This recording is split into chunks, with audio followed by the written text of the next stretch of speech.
Yeah, so congrats on the integration with Hummingbot and Hyperliquid. I think we're really excited to see users start to move towards decentralized exchanges. And I can give a quick intro to Hyperliquid and why we think it's a really good fit for Hummingbot, and then I can talk a bit about the vaults and maybe whatever else people are interested in.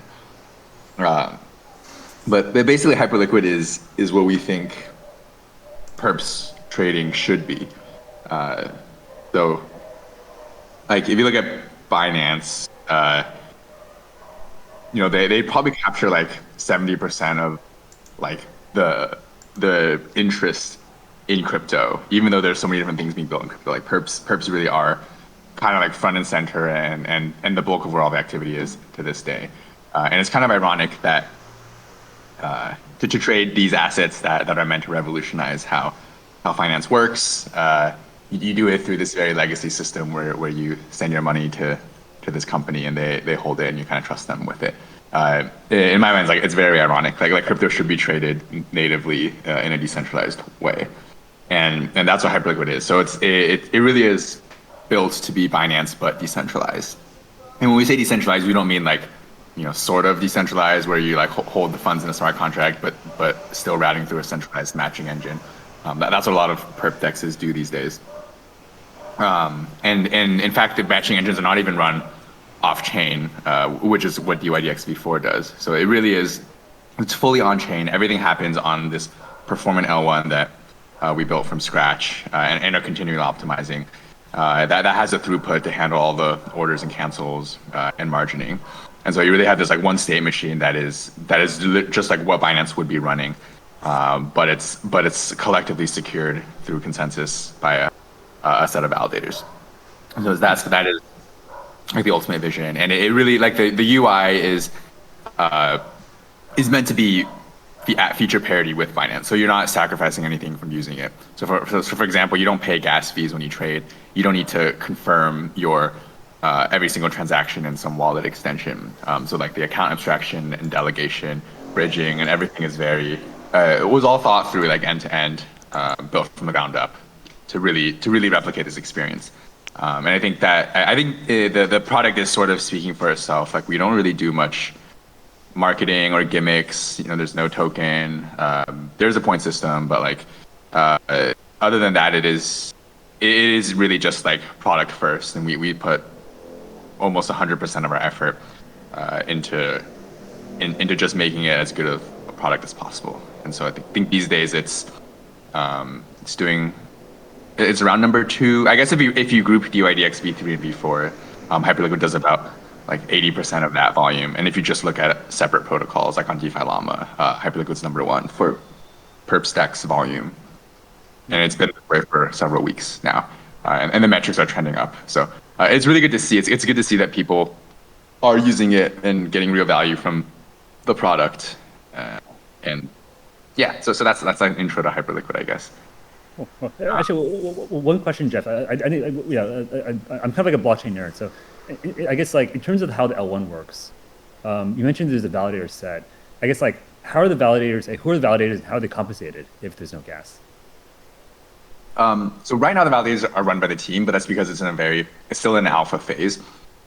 There will be a token in the future, a native token, and then once there's a token, the network can be secured by proof of stake. Okay. But the validators are compensated.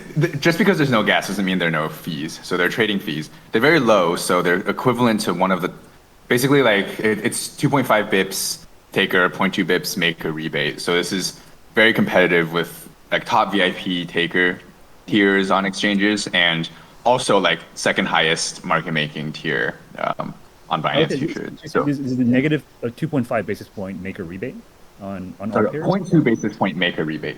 Okay, 0.2. Okay, got it. Yeah. So Binance goes 0.3, 0.2, 0.1, and 0.3 is like you have to be basically like top 3 market making firms, and 0.2 is like you have to be like top 15 maybe. Okay, so you're giving the maker rebate even if I'm just like placing the first order without any like past volume. Okay, great. Yeah, totally. Yeah, it is like very, very competitive fees. It's not optimized for fees at all because that's just like not the point right now. Like the point is to to get users to use it and enjoy the product. But that being said, I mean, the HLP is the fees all go to the liquidity vault, and this vault's called HLP, and it provides liquidity and accrues fees.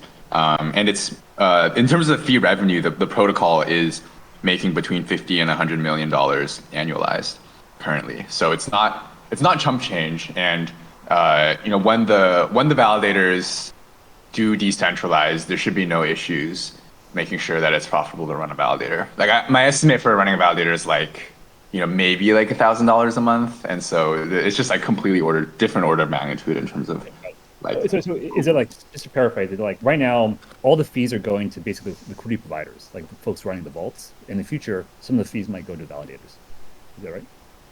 Yes. Well, there's minor corrections that all the fees go to HLP in particular. This is the protocol vault. It's not any specific market maker. It's not any user vault either. It's this like vault that's built into the protocol whose mandate is just to provide liquidity on the platform. It has around 60 million in TVL, and it doesn't take a fee. The team doesn't take any of it. It really is just like you can imagine like a Uniswap vault, but running a sophisticated strategy that provides a lot of liquidity. Okay. Cool. Yeah. So I guess in terms of Hummingbot, like one big thing that we believed in from day one is that it should be very easy for traders who use a centralized exchange or an integration that connects to centralized exchanges, switch to Hyperliquid. So there's like if you ever try to do on-chain trading, whether it's Uniswap or some other protocol, it's very different. And I think the mechanisms of around like ERC20 tokens and then the protocols built on top of them, it's like very complicated, and you got to pay gas, and there are all these issues, and you don't have any of that with Hyperliquid. So if you're just using the API, it feels just like a centralized exchange. Now, there's a bit of differences in terms of, it's self-custodial, so you have to like fund your wallet and do that stuff. But by and large, when you're running the automated strategy, it is just the same. And you send these HTTP requests that are signed by your wallet, and then they are interpreted as like L1 transactions, and then they go to the blockchain. And so it should be a very seamless experience for anyone who's used to using centralized exchange APIs. I think we have a question from someone in the audience. Welcome asks, how stable / complete are the Hyperliquid connectors? So that's probably more of a question for me and Fede. So the connector was just added in the December release. I believe there are a few issues outstanding for it on GitHub. So the connector developer is still resolving them. For example, right now, I think the connector only doesn't actually work with the vaults, but we should be able to get that fixed and set up pretty soon. So as part of our partnership with Hyperliquid, we're also going to be creating a new user guide, a YouTube video, and also running a demo vault ourselves. So I think when we kind of do that testing, we'll make it obvious to the community kind of how stable it is, and then they should be able to kind of draw upon our experience to do their own testing. Yeah, and speaking of vaults, we're going to push the next release on the Python SDK will be pretty full featured around vaults, and it'll even have like helpful warnings if people are using the agent addresses incorrectly and stuff like that. So whoever, I guess I don't exactly know who's working on that, but it may be a helpful reference if there's any confusion on that. Okay. One more question, Jeff. Someone asked when token and airdrop, if that's something that you can talk about. I don't know. We're not allowed to talk about that, unfortunately, but there will ultimately be a token. Like there has to be one to secure the L1. Okay, good. Maybe there is no token currently. Is that correct? There's no token. Okay. So fees are paid in USDC, just like on an exchange, and all the fees accrue to the protocol vault, which is this like democratized liquidity provision. Okay. Actually, maybe it's a good segue to talk about vaults now, because I think this is actually the main reason why we wanted to build this connector and do a partnership. Because when I first saw this vault system, I was completely blown away. Because honestly, we had kind of thought about building something like ourselves, just to like try to let our users run bots that other folks can invest into or deploy capital into. But the fact that you guys already built it, we were like, all we have to do is build this connector to one exchange. and now our users can, basically, create investable bonds. So, yeah, maybe can you talk about maybe the vaults feature, how you guys thought about it, and how you created it, and how it works today? Sure. So it was actually sort of an accident. We didn't really mean to build this. We basically wanted to build HLP because I think people were generally concerned about FTX and Alameda, and how like if the team is kind of running market making, like we come from a market making background, and basically like there was a lot of kind of bad press around it, and we figured just to like really put our money where our mouth is, and show that it is fair in a way that is irrefutable. Like we said, okay, like we're not going to do the market making, but someone needs to do it, and like and so HLP was like the compromise there. It's like we use all of like we take all of our like experience around building market making strategies on centralized exchanges, and basically just make it democratized and open to people to use. And so like we don't have any special privilege. And I think that really resonated with people, and really follows our brand of just like no insiders, like a truly open system that can ultimately power a lot of finance in a more equitable way. And so I think it was kind of like a big hit, but in order to build HLP, we had to build this system, this like account abstraction system. It really is. So the idea is like kind of like copy trading, where you maybe you don't know the trades to make, but the leader you're following does. And so like it's kind of like that abstraction, but it's built entirely into the L1. The accounting is done on chain, and once HLP worked pretty well, we just decided like, well, if this primitive is already built on the L1. So just like, why not just like open it up also? And so that it was kind of like an accident that Vaults kind of took off from there. So actually, can you go into can you explain HLP actually? Because I'm not sure that the audience has kind of grasped exactly what HLP is and how it works. So HLP is basically like if we were to run market making ourselves with the mandate of just providing very good liquidity without losing money, what would we do? And HLP is that, but accessible to everyone. And I think it's like the first time in history that high frequency trading, like market making, has been so like radically open. And I think people often question like whether the edge is maintainable, etc. So it was like an experiment in that sense as well. I think it's demonstrated to be like quite useful for the protocol to be able to just like have comparable liquidity to centralized exchanges, and B like makes pretty good P&L as well. So I think it's between like $5 and $6 million of cumulative P&L since launch. So all in all, I think it's like it's a pretty integral part of how Hyperliquid works and the identity around it. So some questions here from the audience, and I think so actually, so people can already kind of invest into HLP. Is that right, Jeff? They can, or maybe not invest, but deploy, basically, put tokens into it or something. Yeah, you provide USDC to it. It's basically like you're just depositing to Uniswap or something. It's like the high level concepts are very similar. It's like there's this pool of capital, and instead of holding 2 assets, it holds like 110 different positions at all times. And it's like there's the volatility of the portfolio, but there's also alpha in how it trades, and that part's very different from Uniswap. Like passive pools just bleed out over time and lose depositors' money, but HLP is like makes real yield in some sense. There's no other token being emitted to compensate for the loss. Like it actually just makes money. Although I have to say, it's like not guaranteed, right? Like you're taking the risk, and it's making a bunch of trades. It can make bad trades too, and so like there's that risk as well. Well, the one thing about the Hummingbot community, I think everyone in the Hummingbot community understands the risk of market making. So, one question actually there. When you put the USDC as collateral, because we are trying to figure out how a design of a Hummingbot strategy should look like if we are trying to run a vault. I understand that at some points people is depositing money into the vault, and based on the new balance that you get, you will need to update your parameters, so the parameters of your strategy.